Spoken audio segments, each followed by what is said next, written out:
Bharatiya Janata party के आगे किसी की भी नहीं चलने वाली है। इंडिया गठबंधन बस नाम के लिए चुनाव लड़ रहे हैं ताकि अपनी जमीन। मनोज जी, लोग कह रहे हैं इंडिया गठबंधन नाम का चुनाव लड़ रहा है। देखिए, अगर ऐसी बात ना होती और इनकी बात अगर मैं सही मान लूं तो मोदी जी बनारस के अलावा दूसरी कहीं और सीट पर चुनाव लड़के उत्तर प्रदेश में दिखा दें। अभी बहुत बच्ची हैं, लेकिन ये भी तो तय है कि जो 2 सीट पर चुनाव लड़ रहा है प्रदीप जी, उसको डर है कि ना जीत पाएंगे, इसलिए एक सेफ सीट ले लो। भारतीय जनता पार्टी के प्रवक्ता से पूछिए कि श्रद्धेय अटल बिहारी वाजपेयी जी के बारे में उनका क्या ख्याल है। उनका क्या ख्याल है उनसे पूछिए। और बात यहाँ पर ये नहीं, बात ये है कि आप मुद्दों पर बात करेंगे नहीं करेंगे। देश के प्रधानमंत्री सारी बातें कर जाते हैं, लेकिन ये नहीं बताते कि उन्होंने वादा किया था देश के नौजवानों से कि 20 करोड़ रोजगार देंगे, 12 करोड़ रोजगार नहीं। फिर मुद्दा तो ये भी होता है प्रदीप भाई, फिर तो मुद्दा ये भी होता है कि वोट जिहाद की अपील क्यों कर रहे हैं। अगर आपके पास इतने मुद्दे हैं, आप बेरोजगारी, नौकरी नहीं मिली, पर्चा लीक हो गया, इसी पर ये पोलराइजेशन वाली स्टेटमेंट देने की क्या जरूरत थी, राम और शिव पर जाने की क्या जरूरत थी। नहीं, इस तरीके का बयान करना चाहिए था। ठीक है मनीष भाई, एक जवाब दे, फिर मैं इधर से सवाल लेता हूँ। आप लोग सोचिए किस सवाल होगा। पहले जवाब देखिए राकेश जी, प्रदीप जी बात ठीक कह रहे हैं। संविधान ये सबको इजाजत देता है कि इतनी भी सीट से चुनाव लड़ सकते हैं। अटल जी जब चुनाव लड़े थे 2 सीटों से तो दोनों का नॉमिनेशन एक साथ किए थे। वायनाड में मतदान हो जाए इसका इंतजार नहीं कर रहे थे। मोदी जी 2 जगह से लड़े थे तो एक साथ घोषित था कि मोदी जी 2 जगह से चुनाव लड़ेंगे। वायनाड में जब इन्होंने एनालिसिस कर दिया कि वायनाड ने भी भगा दिया है, अब कहीं और जाओ, तब माता जी की सीट पे आए। और माता जी तो पहले ही पलायन कर गई। उन्होंने तो पहले ही बता दिया था इंडी गठबंधन से कि उत्तर प्रदेश में दाल नहीं गलने वाली है मित्रों। और अभी ये अपराध की बात कर रहे थे। मुख्तार अंसारी को पंजाब की जेल में खीर खिलाते थे, ये इन्हीं के प्रदेश अध्यक्ष की भाई की हत्या उसने की थी। मर गया तो अखिलेश यादव फातिया पढ़ने चले गए। अतीक अशरफ की पार्टी समाजवादी पार्टी ये भी बात करती है आपराधिक। ये आरोप है मनोज जी की आप लोग माफियाओं की आड़ लेते हैं। पूछिए, मैं जवाब दे रहा हूँ, मत पूछिए, इनकी मंशा जानते हैं। बीजेपी के दामाद हैं और जवाब क्या देंगे? जवाब क्या देंगे? ये राम भक्तों के ऊपर गोलियां चलवाने वाले लोग, सुनो, राम भक्तों के खून से सरयू को लाल करने वाले लोग बात करेंगे। बीजेपी के ये हत्यारे राम भक्तों के और राम मंदिर के निर्माण का विरोध करने वाले लोग ये सवाल पूछेंगे। ये सवाल पूछने लायक है, नैतिक अधिकार नहीं है। ये राम भक्तों के हत्यारे पहले माफी मांगे लखनऊ में खड़े होकर, सरयू को खून से लाल कर दिया। और जब निर्माण होने लगा, मनीष भाई जवाब लेते हैं। मनोज जी सारी बातों का जवाब और सवाल मैं और ऐड कर देता हूँ कि आज से 2.5 घंटा अयोध्या है, अभी तक अखिलेश यादव का मुहूर्त नहीं निकला।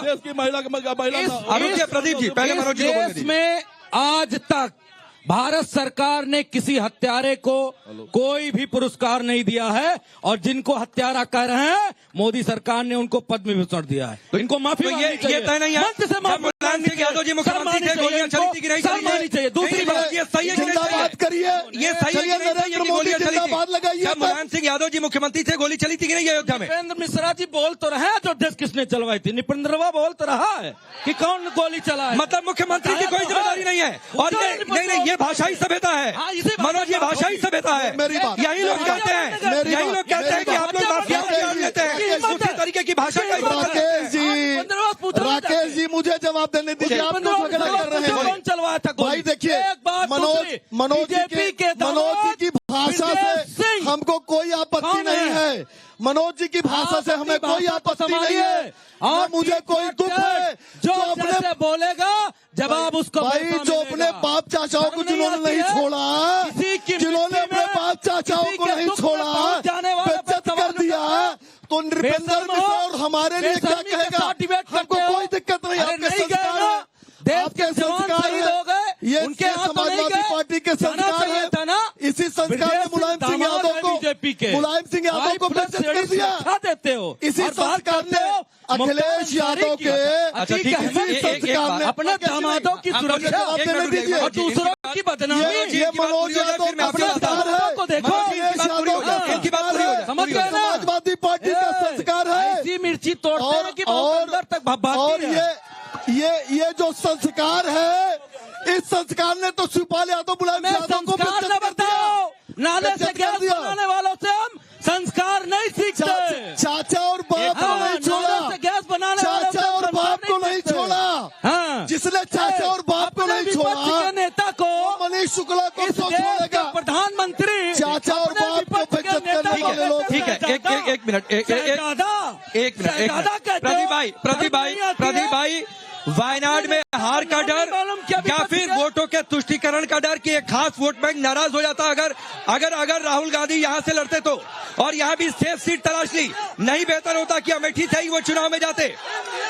वायनाड से लेकर उत्तर प्रदेश तक आदरणीय राहुल गांधी जी अगर चुनाव के मैदान में हैं तो निश्चित तौर पर जातीय जनगणना के मुद्दे पर हैं, जल जंगल जमीन के हक पर हैं, SC/ST को कानूनी हक दिलाने पर हैं। निश्चित तौर पर अगर हम बात करते हैं राकेश जी, 30 लाख लोगों को नौकरियां दिलाने की बात करते हैं, पूछिए चाचा और बाप को क्यों बेइज्जत किया था, गाली दिया था, हमें और दे लो की बात करते हैं, हमें और गाली दे लो, मनोज यादव हमारी पार्टी को कह दो। जनता लेकिन पार्टी के आदरणीय लोग मुलायम अपराध सिंह की यादव बात श्री करते हैं। जवाब संस्कार हो गया। पहले ठीक है, मैं एक बार फिर से जनता के बीच जा रहा हूँ। उससे पहले गौरव लखनऊ के लिए कुछ खास एक लाइन, गौरव लखनऊ के लिए कुछ खास एक लाइन। हमर मिटे जो अपने देश के लिए, जिए तो बस जिए वतन के लिए, भरे जो मिट्टी खुशबुओं से कर विकास, नेता वही तो चाहिए। चलिए, हाँ बोलिए भैया। डिबेट हो रही है, एक भी रोजगार के सवाल क्यों नहीं पूछे गए? क्या युवाओं को रोजगार को जो वादा किया उसमें सवाल क्यों नहीं पूछे गए? सत्ता से पूछता हूँ कितना रोजगार दिया? कौशल जी के घर में हत्या होती है, उनके बेटे के रिवॉल्वर से हत्या होती है, एक गिरफ्तारी तो बनती थी। बीजेपी प्रवक्ता हमको बताया कि गिरफ्तारी चाहेंगे, ये बेरोजगारी पे बिल्कुल बात नहीं करना चाहते, महंगाई पे बिल्कुल। भाई अपने नेताओं को कहिए ना कि बेरोजगारी के अलावा किसी मुद्दे पर ना बोलते। ये कौन समझाएगा आपके नेताओं को? ये चीज सत्ता पक्ष को समझा चाहिए ना, सत्ता पक्ष जो है वो इन सब में सोचेगा ना। माने विपक्ष नहीं सोचेगा, विपक्ष तुष्टीकरण, ठीक है, एंटी स्टेटमेंट सब देगा। सुनिए, जिस तरह देश में बीजेपी बर्बाद करने में पूरा हाथ है, पूरा हाथ आप मीडिया वालों का है। आप सत्ता पक्ष से सवाल लगे, अब सवाल पूछ रहे तो दिक्कत होने लगी। ये सब खेल नहीं चलते, ये चंदा चोर देश बचा, ये सब खेल नहीं। ये गाय काटना और पैसा लेने वाले लोग, ये गाय काटना पैसा लेने वाले लोग। भैया देखिए, तुष्टीकरण इतना हावी है कि अयोध्या मंदिर का उद्घाटन हो चुका, अभी तक श्री अखिलेश यादव जी वहां अयोध्या तक जाने को नहीं मिला। कोई बेरोजगार नहीं है, माफिया बेरोजगार हो चुके हैं। इसका जवाब प्रदीप जी के पास है तो बताओ। जो लोग दंगा कराते थे और बेईमानी करते थे वो बेरोजगार हो गए हैं, बाकी ठीक है, बहुत बहुत शुक्रिया आपका। लखनऊ की धरती पर एक बार तालियां बजाइए आप लोग, और एक बार